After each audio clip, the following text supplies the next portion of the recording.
What has been the fate of Bigfoot? That's an important question here in Stevenson, Washington, where in the surrounding area of Skamania County there have been so many sightings of Sasquatch that over the years this area has been simply tabbed Bigfoot Country. What happened on Mount St. Helens in 1924 is something out of a horror story. A group of miners in a remote canyon followed by a night full of terror, and a creature the world still can't explain. This is the shocking truth about the Mount St. Helens Bigfoot attacks. Bigfoot Country. It happened in Stevenson, Washington, a quiet place that sits right on the edge of Skamania County. If you ask around here, you'll hear some wild things. This isn't just any forested corner of the Pacific Northwest. It's Bigfoot Country. That's not a nickname people threw around as a joke. Over the years, there have been so many sightings of a large, hairy creature roaming the woods that locals just started calling it what it is. Bigfoot lives here, or at least something does. This region, wrapped in thick trees and endless mountains, has been a hotspot for strange encounters. But out of all the places in Skamania County, one stands out: Mount St. Helens. Now, Mount St. Helens isn't just a beautiful mountain, it's a massive, active volcano. It rises above the landscape like something out of a movie, jagged, isolated, and covered in mystery. You can find it about 52 miles northeast of Portland, Oregon, and roughly 98 miles south of Seattle, tucked inside the Cascade Range. It was named after a British diplomat, Lord St. Helens, by explorer George Vancouver, who mapped this area back in the late 1700s. The huge, hairy, ape-like creatures have given names to a couple of geological features on Mount St. Helens. On the south side, the Ape Caves, not far from Swift Reservoir, a tourist attraction now deep in the restricted danger zone on the mountain and therefore closed. But long before European explorers ever arrived, this land had already been lived on and honored by the indigenous tribes who called it home. The Cowlitz, Yakima, and Chehalis tribes had been in these woods for generations. They survived by hunting, fishing, and gathering from the land. And they had stories. Lots of them. They spoke of massive, hairy beings that lived in the forest. Some were protectors of nature, spirits that watched over the land. Others were dangerous, wild, and unpredictable. But across all these stories, one thing was always the same. These beings were big. They walked on two legs. They were covered in thick hair. And they were strong, very strong. Fast forward a few centuries, and things get even weirder. By the late 1800s, miners and prospectors were moving into the area. These were tough men, used to hard work and harsh conditions, but something in these woods scared even them. They began to report strange encounters, things they couldn't explain. It started with noises in the night. Strange howls, deep guttural sounds that didn't match any animal they knew. And Ape Canyon, very near the summit on the east side, but the canyon is now said to be unlivable even for Bigfoot because of mud flows from the volcano. If Bigfoots are real, were they caught along with countless other wildlife and buried by the volcano? Then came the footprints. Massive prints left in the mud and snow, far too big to be from a bear or a man. Soon they started to see things. Shadowy figures watching from the trees. Tall, broad silhouettes that vanished the second someone looked too long. They started calling these creatures mountain devils, because honestly, they didn't know what else to call them. And these devils, they weren't shy. Miners would wake up to find rocks scattered around their tents, thrown during the night. Campsites were torn apart. Tools went missing. And in some cases, the creatures came close. Too close. Prospectors who wandered off alone sometimes didn't come back. Those who did often refused to speak about what they saw. One of the strangest and most frightening encounters happened in a place near the east side of Mount St. Helens, a spot now called Ape Canyon. Back then, it was just a remote canyon with no official name. But the stories that came out of it gave it one. People say even Bigfoot doesn't live there anymore. After the eruption in 1980, the area was blasted by mudflows and debris, making it nearly impossible for wildlife to survive there. But in the decades before, it was very different. It was alive, and it was dangerous. That brings us to the big question. If Bigfoot is real, if those creatures described by native tribes, miners, and prospectors truly existed, did they die in that eruption? Were they wiped out with the bears, the elk, and everything else that called the mountain home? Or are they still out there, just deeper in the forest? That's what keeps this story alive. Because no matter how much time passes, No matter how many explanations people come up with, something happened on that mountain. But none of the early sightings could even come close to what happened in the summer of 1924. That year, something violent, something terrifying, took place in the deep woods near Mount St. Helens. And to this day, it's considered one of the most legendary Bigfoot encounters ever recorded. This is the infamous Ape Canyon attack. It started with 5 gold prospectors.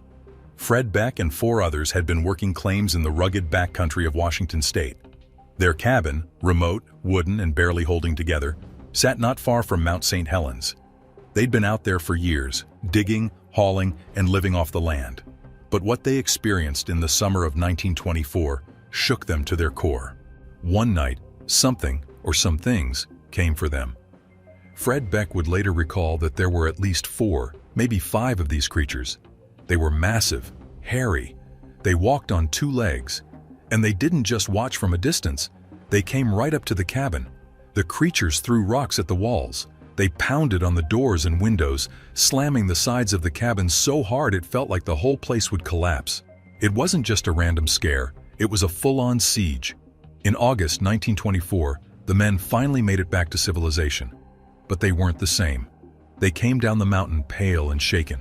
Oh, I've been rather expecting some sort of activity. We usually get some over the years. We've usually gotten some sightings fairly early at this time of year. There's a lot of people believe that they go back and forth during the early spring years and early spring period, and so far we haven't had any sightings reported. Their voices trembled. Their eyes were wide. People said they looked like they'd seen ghosts. But they hadn't seen ghosts.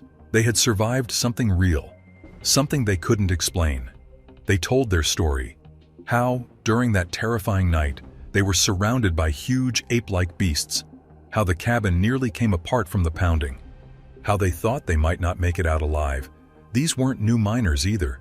These guys had been working in that region for 6 years. They knew the land. They knew the sounds of the forest. But this was different. Before that night, they'd noticed strange signs, huge footprints pressed deep into the mud. Weird, echoing whistles in the darkness, as if something was calling out from the ridges. Almost like a warning, or a signal. Something was communicating, but not in any human way. And then there was the chest thumping, loud, heavy thuds that sounded like a gorilla beating its chest in anger.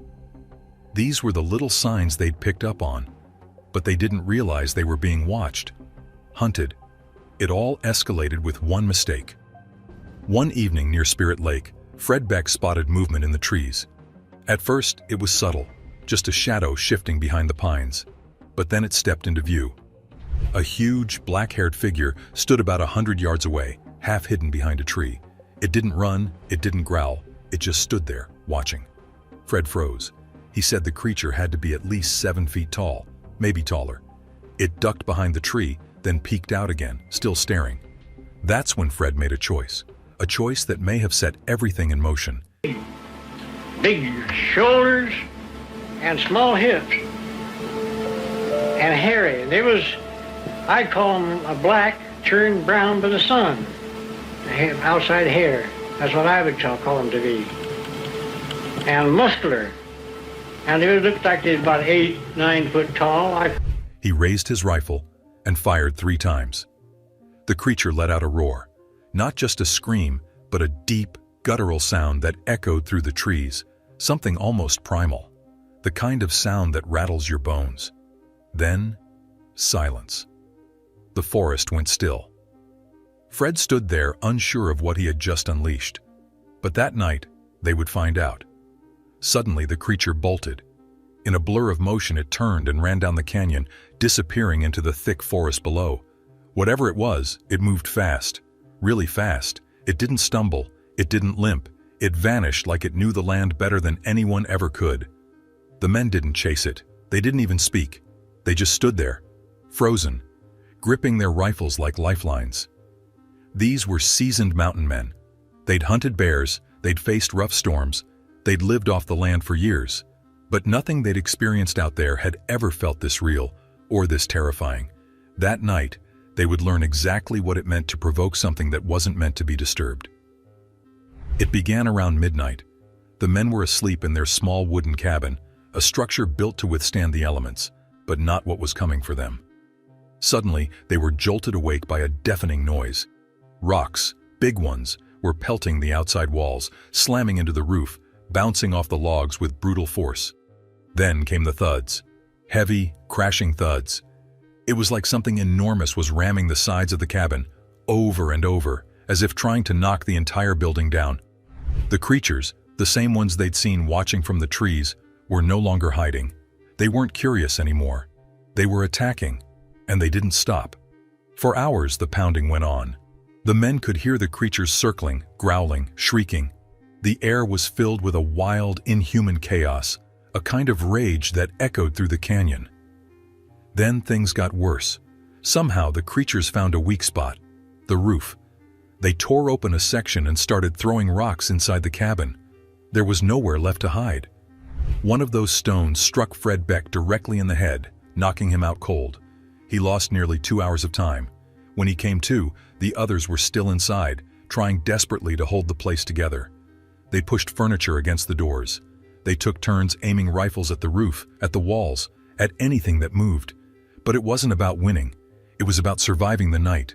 But just when they thought it couldn't get worse, one of the creatures reached inside. A massive hairy arm came through the cracks in the wall. Blindly groping through the dark interior of the cabin, it searched for anything it could grab. The men screamed. They swung their rifles. They fired warning shots into the night. But nothing worked. Whatever that was out there wasn't scared. It wasn't intimidated. It was angry and determined. The siege went on for hours. Inside the cabin, the air grew thick with smoke from gunfire, mixed with sweat and pure fear. Every creak in the floorboards, every groan in the wood, felt like a countdown. They didn't know how many creatures were out there. They didn't know if the next moment would be their last. Would the walls hold? Would morning ever come? Then finally, silence. As the first light of dawn crept over the trees, the attack suddenly stopped. The pounding, the howling, the crashing, gone, just like that. The men didn't wait around. They grabbed their belongings, whatever they could carry, and ran, down the mountain, through the forest. Shaken and exhausted, they didn't stop until they reached civilization. When the prospectors told their story, the reaction was mixed. Some were gripped. Others rolled their eyes. But newspapers in both Washington and Oregon ran the story. And the attention only grew. Even Native American elders weighed in, confirming that their tribes had long spoken of similar beings. One Cowlitz elder described them as towering, anywhere between 6 to 10 feet tall, covered in dark hair and fiercely territorial. But in 1924, there was no word for Bigfoot. Not yet. The story of Ape Canyon was groundbreaking, but without a label, it slowly faded from the headlines. By the time the 1960s rolled around, most people had forgotten about it entirely. This thing was 10 foot tall.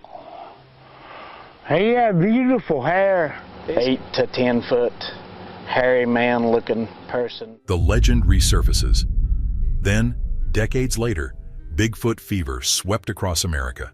Television shows, newspapers, and cryptid researchers began digging up old reports. And suddenly, the story of those 5 men trapped in a remote cabin on Mount St. Helens was back. Fred Beck, one of the original survivors, played a huge part in reviving the legend. Years after the attack, he published a book called I Fought the Ape Men of Mount St. Helens. In it, he described the events in his own words: the siege, the fear, the sounds in the woods. He talked about hearing a strange whistling echoing from ridge to ridge. One call would come from one side of the valley. Then another would answer from the opposite side. And there was something else, a deep, booming thump. Not like footsteps, more like something pounding its own chest. To Fred, there was no doubt. Something intelligent and powerful was out there. Even as the years passed, Mount St. Helens remained a place of eerie mystery. Hunters, hikers, and loggers continued to report strange encounters in the woods. Shadowy figures watching from a distance. Gigantic footprints in the mud. Low growls and piercing whistles echoing through the trees. The stories kept piling up. Always the same pattern: glimpses, sounds, signs, always just beyond clear proof. Then, in 1963, nearly 40 years after the original attack, something else shook the region. Jim Carter's disappearance. Jim Carter wasn't just another hiker, he was an experienced mountaineer, someone who knew the land and how to survive in the wilderness. But in 1950, while on a trip near Mount St. Helens, he vanished. No wreckage, no trail, no gear, nothing. His disappearance became one of the most chilling, unsolved mysteries tied to the area. And though no one could prove what happened, the timing and location were enough to stir up old fears. What if the mountain devils never really left? Unlike the prospectors of 1924, Jim Carter wasn't searching for gold, and he definitely wasn't chasing Bigfoot stories. He was a seasoned outdoorsman, experienced, cautious, and well-versed in the dangers of the wild. But even the most prepared can vanish without a trace. According to the Longview Times, Carter's disappearance remains one of the most chilling mysteries tied to the region. Bob Lee, a respected Portland mountaineer, was there that day, and he remembered the strange, unsettling details. The final photograph. On the descent from the mountain, Carter stopped at a known landmark called Dog's Head, about 8,000 feet up. He told his group, "I'll ski to the left and get a photo of you all heading down to the timberline." A simple plan, routine, nothing out of the ordinary. But that was the last time anyone ever saw Jim Carter. When he didn't return, the others grew worried. They retraced their steps, thinking maybe he'd taken a different path, or maybe he was just behind them. But there was no sign. No Carter. The next morning, search teams found something near the last place he'd been seen.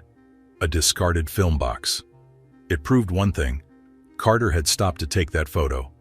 But from there, things stopped making sense. His footprints painted a bizarre picture.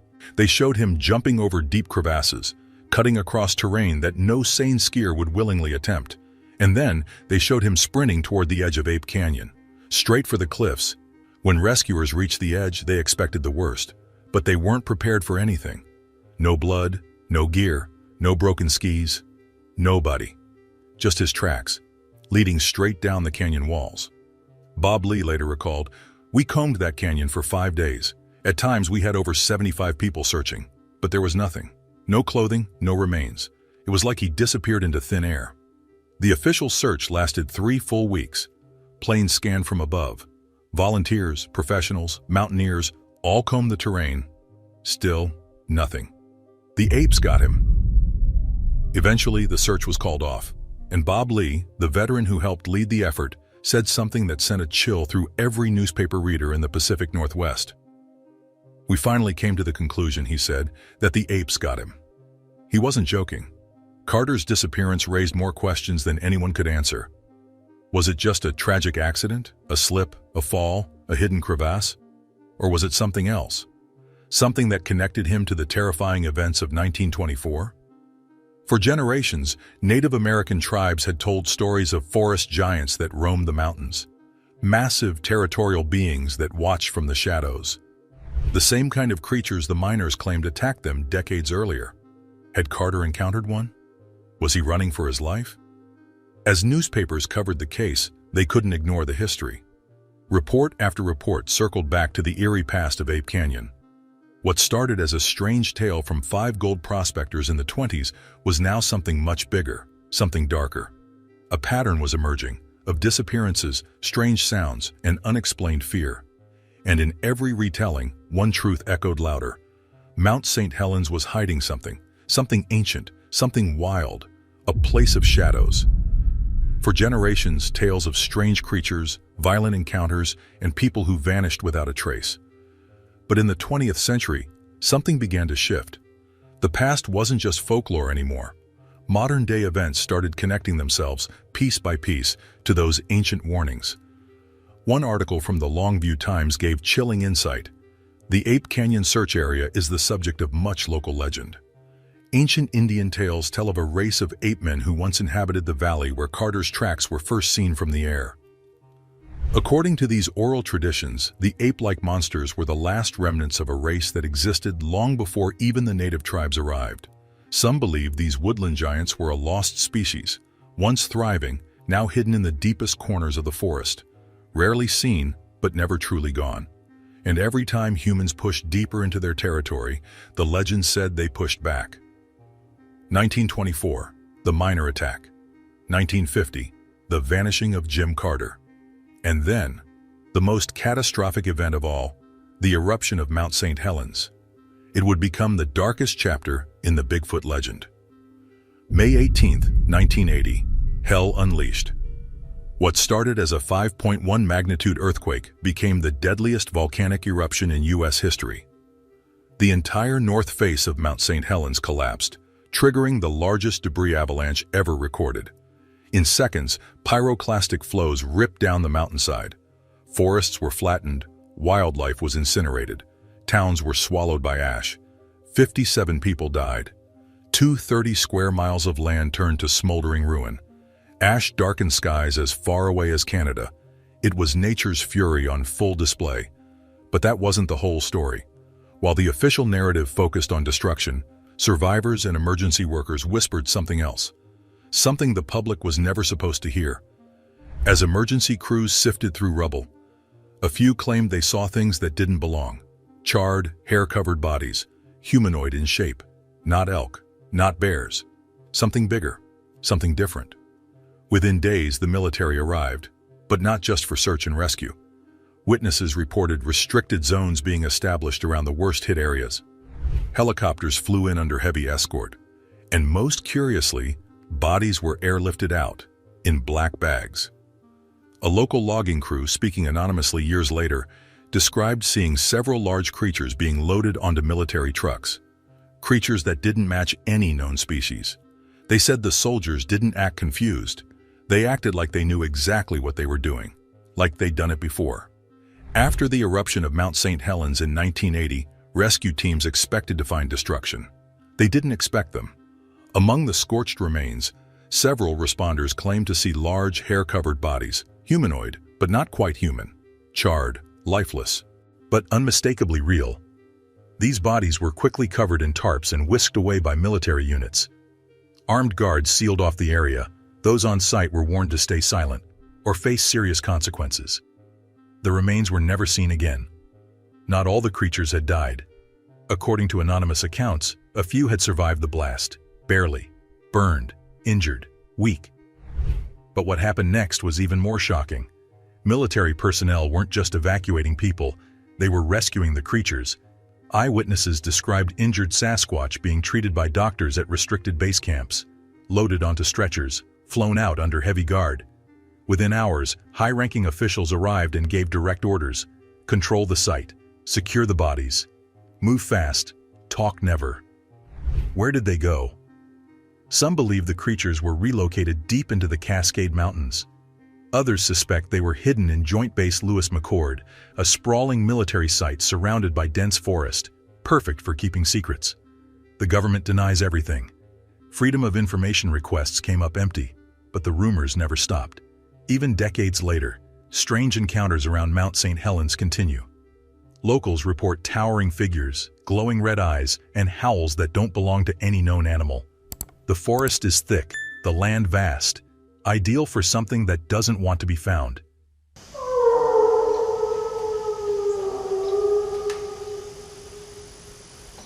From a peaceful retreat to disappearing without a trace, this is the heartbreaking story of a woman who vanished without a trace in Bigfoot territory. Let's dive in. The mysterious disappearance of Rosemary Teresa Kunst. She was a kind soul, a quiet woman who had seen pain, loved deeply, and lost more than her share. Her name was Rosemary Teresa Kunst. At 70 years old, she was still strong, still searching. After her husband died in a tragic car crash, she wanted peace, healing, maybe even answers. That's why she followed a small group into the wilderness of Northern California, to a remote spiritual retreat near a place called Spirit Lake. It was a land covered in thick pine, ancient stone, and stories older than any road map. They called it sacred, with some saying it was alive. On the morning of August 18, 2000, Rosemary walked into the forest alone, leaving behind her lunch bag, her friends, and her past. She was never seen again.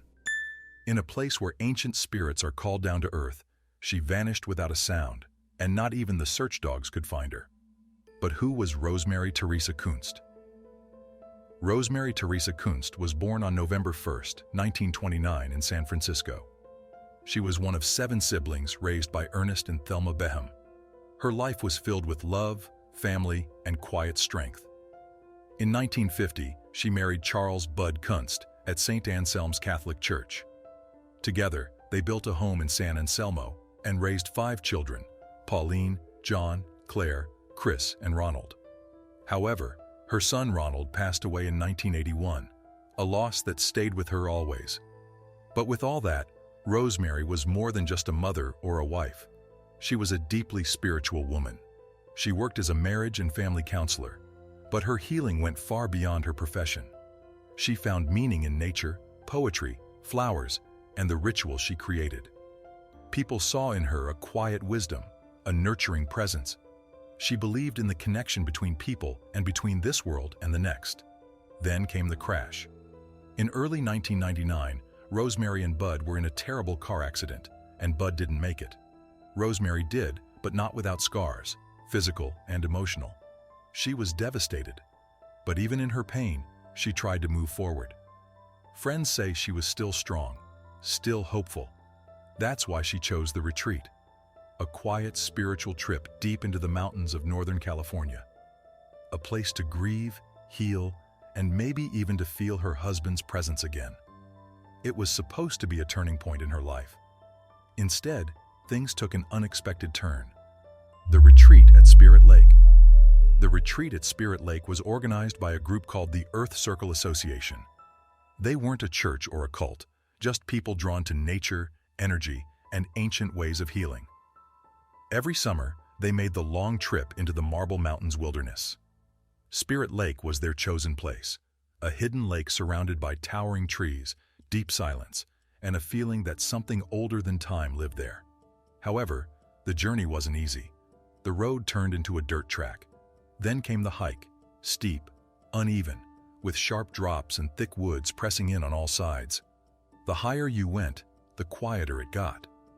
Just the sound of boots on dry leaves and wind moving through pine branches. Red Hawk, a Native American spiritual leader, guided the group that year. He taught about the old ways, calling spirits, honoring the earth, listening to what the forest had to say.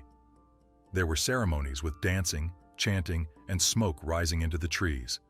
Some said they felt something there, an energy, a presence. Rosemary had come for peace. She wanted to connect with Bud. She told people she could still feel him near. Spirit Lake felt like the right place to speak to him one last time. That week, they built a fire circle. They left offerings in the trees and danced under the stars. At night, the woods seemed alive, not just with animals, but with something else. Something watching. Thick tree cover made it hard to see the sky, and the ground dropped off fast if you weren't careful. Anyone who came there knew that one doesn't just wander out of Spirit Lake since the forest doesn't let you. It was a place to go deep into your spirit, but not everyone comes back. The day she vanished. August 18, 2000, started like any other day at Spirit Lake. The group had breakfast together and the fire was still warm from the night before. The air was cool and the trees stood tall and still, casting long shadows across the clearing. Red Hawk announced a day hike. A small group planned to follow him deeper into the wilderness, up to a rocky overlook. But Rosemary decided not to go. She said she wanted a quiet day to herself. She made a sandwich, sat near the fire, and took out her journal. People remember her being calm, peaceful even. Before the others left, she turned to 12-year-old Chalet, a boy in the group. She asked him if he wanted to walk with her for a bit. He said no, he was tired. So she smiled, picked up her journal, and said she'd be back soon. Then she walked toward the trees. That was the last time anyone ever saw her. She didn't seem distressed. She wasn't angry. There was no sign of trouble. She just walked into the forest. Hours passed, and the other group came back from their hike, tired and dusty. The fire was low. Her sandwich was untouched. But Rosemary was gone. At first, they thought she was still walking, or maybe sitting by the lake. But by evening, when the light started to fade, worry set in. They called her name. They checked the trail. Nothing. No footprints. No broken branches. No response. She had simply disappeared. Not a sound. Not a struggle. Just silence. In a forest as deep and wild as the one around Spirit Lake, silence feels heavy. It presses in on your chest. And that night, the woods were silent in a way no one had felt before. Something wasn't right. The search begins.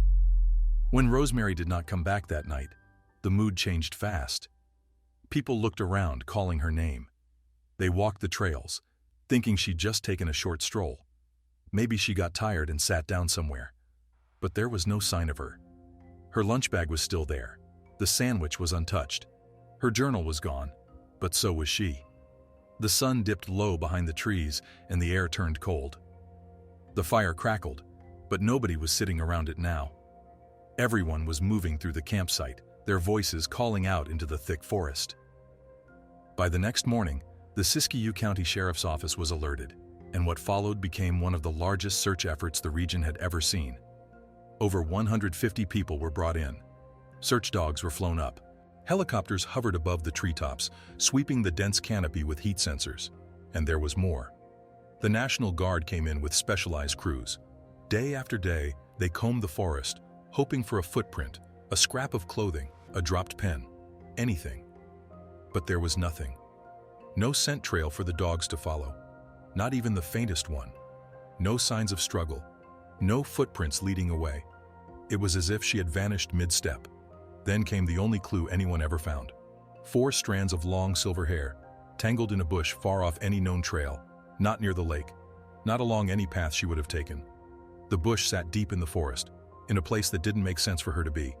And just like that, the trail ended. No blood, no clothing, no journal, no sound.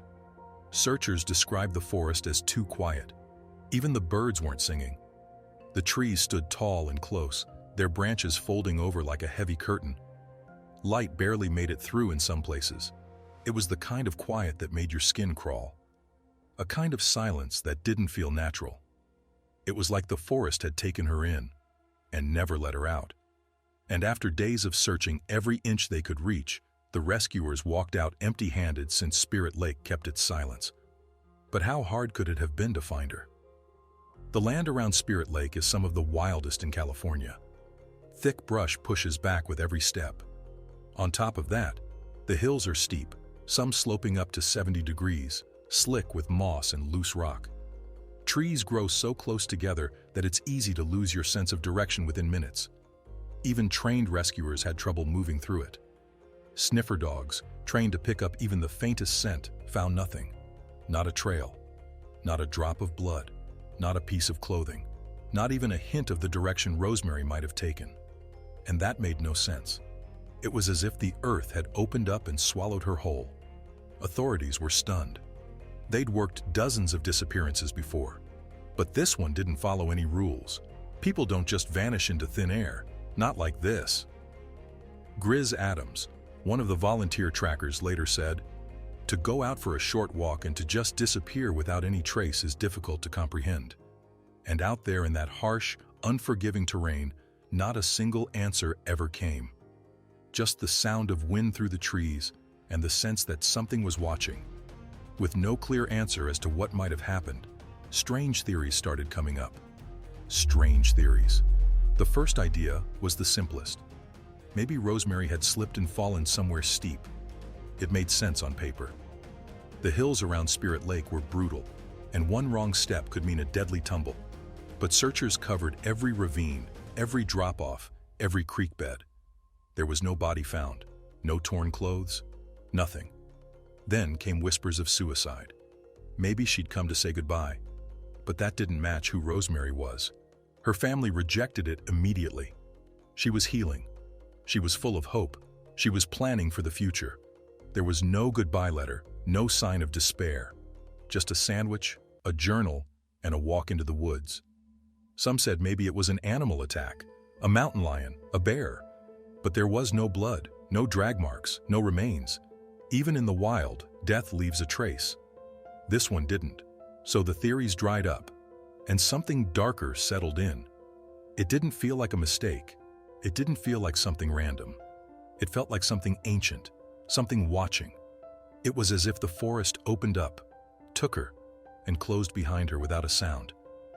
And nothing has broken that silence since. While those theories tried to guess what had happened, one theory stood out. See, the Marble Mountains have always had a strange reputation. Long before Rosemary ever set foot near Spirit Lake, people talked about the forest like it was alive, watching, waiting, guarding something old. This is Bigfoot Country. For decades, hikers, hunters, and campers have reported strange things in these woods. Tall shadows between the trees, heavy footsteps that echo through the brush. And then there was the smell, earthy and foul, lingering in the air before everything goes still. The native tribes spoke of spirits in the forest, beings that guard the land, punish the disrespectful, and sometimes take people who wander too far. Then there's David Polydez, former cop, now the face behind the missing 411 project. He tracks unexplained disappearances in the wild. And Rosemary's story? It matches his pattern exactly. Remote location, no bad weather, suddenly vanishing, no signs of struggle, no scent for dogs to follow, just silence. Some believe something ancient still roams these forests, something that doesn't leave a trace. The aftermath. Despite having no answers for her whereabouts, Rosemary's family never stopped hoping. Her 3 sons flew in as soon as they heard. They joined the search teams, combing the woods themselves, calling her name through the thick trees. Day after day, they pushed through the brush, hoping to find even the smallest clue. But the forest stayed quiet. They searched until they couldn't anymore. Eventually, they had to let go, not because they wanted to, but because there was nothing else they could do. No grave, no goodbye, just silence. Her vanishing shook the entire community. It wasn't just that she was gone, it was how she was gone. In a place where people went to find healing and peace, something unexplainable took her away and never gave her back.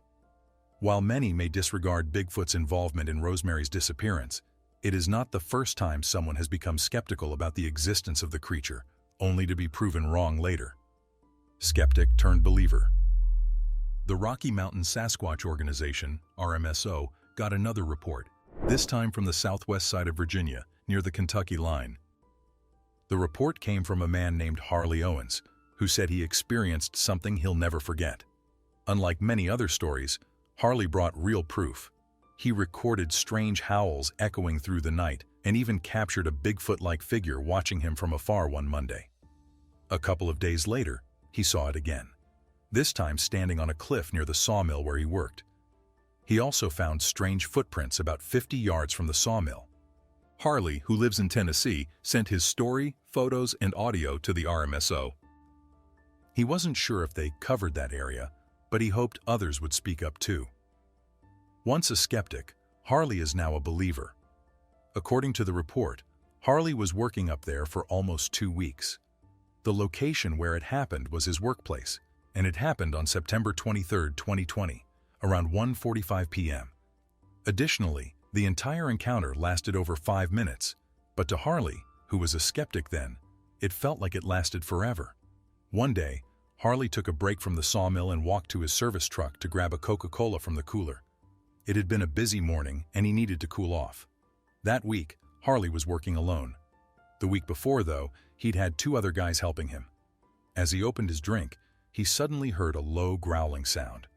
The noise came from the wood line, just a short distance from where he was standing. Harley looked toward the woods, scanning the area, but he couldn't see anything. The strange sound left him uneasy. It was not long before he heard it again, and up on the cliff, peeking out of the brush from behind a tree, there it was. The creature kept its distance, hiding whenever Harley tried to get a good look. He did manage to take a photo, but right after his phone shut off, and it still doesn't work right. At first, he thought it was a bear because of its color, but its movements and behavior felt too unusual. Growing up in Tennessee, Harley had seen plenty of black bears near the local dump, but this creature was different, smarter, curious, and almost human-like as it peeked through the trees. Later that night, around 9:30 p.m., Harley heard strange sounds and started recording the eerie vocalizations.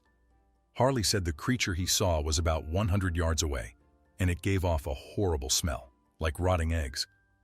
That really stuck with him, because he grew up around bears and knew they didn't smell like that. He remembered everything from that day so clearly, especially the awful smell. It stayed in his mind and bothered him for a long time. He said he just wanted closure, someone to tell him that what he saw was real and he wasn't imagining it. That's why he sent everything to the RMSO. He told them he'd made it his mission to learn more about Bigfoot and encourage others to come forward with their stories. Harley even sent them the recording of those strange sounds, which he had captured using his phone by placing it on his truck's compressor.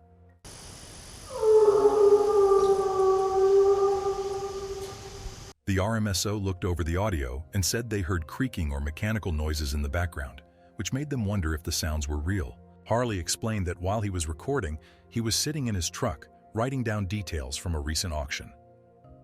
He was also keeping an eye on the sawmill to make sure no one came by after dark.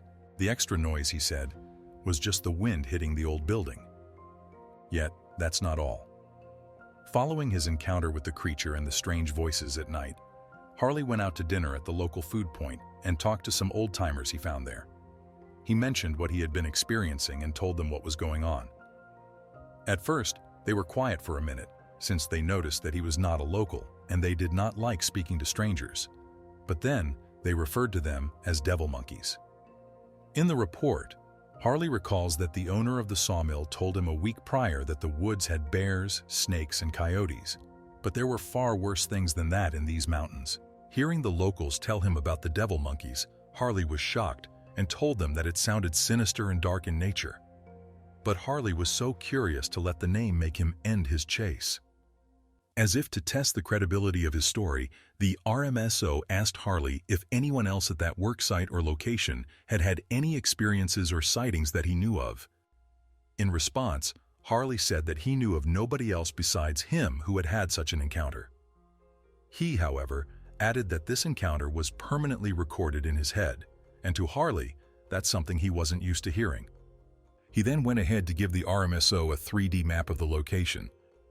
To better understand what Harley had seen, the RMSO team asked if he could estimate the creature's height and size, especially since it was daytime and they knew he had stepped out to get a drink.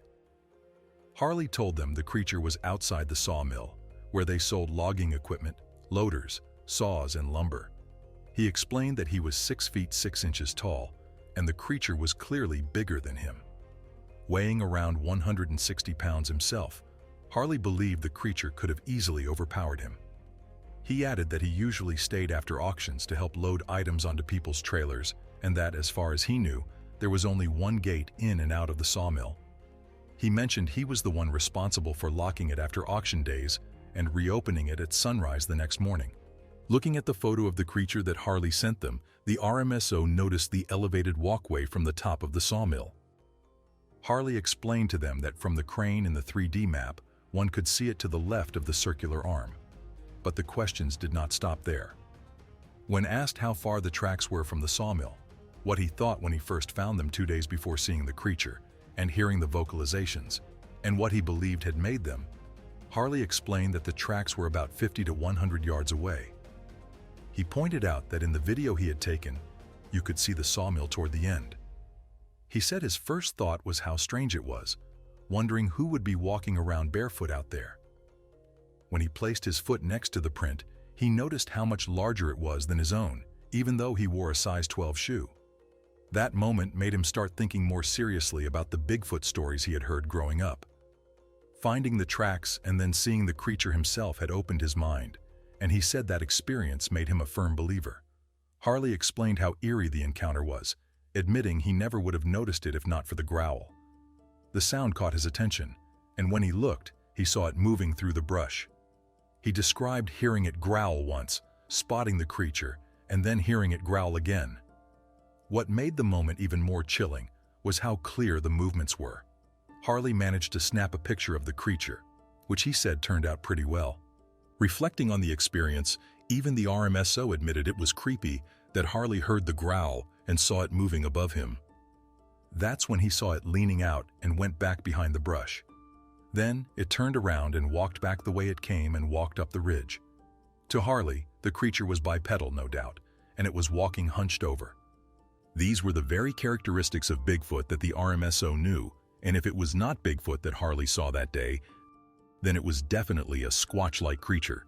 Harley had managed to snap a picture of the suspected Sasquatch before it disappeared into the cover, and climbed over the ridge. In the photo, Harley had used his phone's zoom, estimating the creature was over 100 yards away. When the RMSO crew examined the image, they decided to zoom in 200% and run it through several filters. They hoped to bring out more features and details.